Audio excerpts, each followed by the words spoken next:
Eurosceptic earthquake rocks EU elections. Far-right parties appear poised to secure a stronger foothold in the European Parliament after a vote that France's Prime Minister described as an earthquake. France's far-right National Front party was projected to win a nationwide election for the first time on Sunday following the parliamentary vote, French media reported, citing exit poll results. Far-right wins are also expected for Denmark and Austria. Voters across Europe have been casting ballots for days in the parliamentary vote. There are 751 seats from 28 countries up for grabs. France has 74 seats. Exit polls indicate that left-center and right-center parties will still hold a majority of seats in the European Parliament, which plays a key role in shaping European laws and will weigh in on who the European Commission's next president should be. But right-wing parties are gaining ground, said Simon Usherwood, an expert on European politics at the University of Surrey. I think what's really changed is you're seeing a lot more groups on the edges, particularly with the far right, who are going to be much more of a feature of the next 5 years of the Parliament, he said. So what does that mean? They don't have enough votes to stop legislation going through, Usherwood told CNN. But what they will get, particularly on the far right, is the time for speaking in debates, the chairmanship of certain committees, which means that they're going to have much more of a platform on which they can sell their message to voters.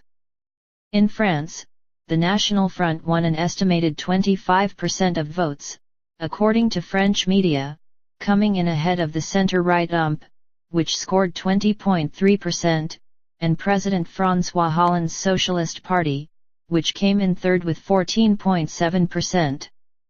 This election is more than a warning.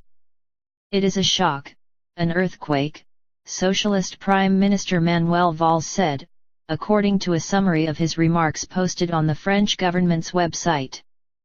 None of us can shirk their responsibilities. He described the election as a very serious moment for France and for Europe, noting that projections indicate that voters are skeptical of the European Union. The clear message here is that people are unhappy with the way mainstream political parties have handled the economic crisis, and they're giving them a good kicking, said Petros Fasoulas, chairman of the Pro-Europe European movement. Nearly 400 million Europeans were eligible to vote. Turnout was just over 43%, Parliament spokesman Jean Dutch said, according to a summary of election results and reactions posted on the European Parliament's official elections website. Before the election, analysts predicted that protest parties were likely to triumph at the polls. Those parties are demanding tighter border controls, nationalized decision-making and a dissolution of the currency union. But the parties have little in common aside from a dislike of the Brussels bureaucracy, so it's difficult for them to find much common ground, Usherwood said. They can agree they don't like the EU, Usherwood said, but they can't agree what they like and what the answer is. The election is the biggest exercise in multinational democracy in the world. The vote will affect the lives of the EU's 500 million citizens.